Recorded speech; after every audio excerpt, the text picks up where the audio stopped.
జన్మనిస్తే చాలదా? నువ్వు చేసుకుని నీకు దమ్ము లేదా? ఇంకా తండ్రి ఏం చేస్తున్నాయి? అవునా కాదా? మనం చేయాలి తండ్రి ఏం చేయాల్సింది ఏముండదు కదా. కొంతమంది తల్లిదండ్రులు కొడుకుకు మాటలు రాలేదు, కూతురు నడవట్లేదని ఒక్కొక్క తండ్రి ఆడపిల్లలను తీసుకొస్తుంటే అప్పుడేమో తండ్రి నా తల్లి దేవుడు అంటారు. వాళ్ళు నడిచిన తర్వాత ఆ దేవునే తొక్కుకుంటే వెళ్ళిపోతుంది. ఇంత భయంకరమైన పరిస్థితి ఉంది.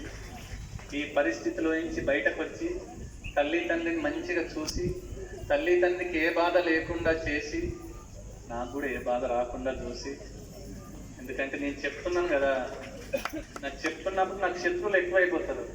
అందుకనే ఎంతమంది శత్రువులు ఉన్నా నేను ఆత్మీయులనే చూస్తా. శత్రువుతో యుద్ధం చేయడము తెలుసు, లొంగ తీసుకోవడము తెలుసు, అన్నీ తెలిసే దీంట్లోకి వచ్చిన.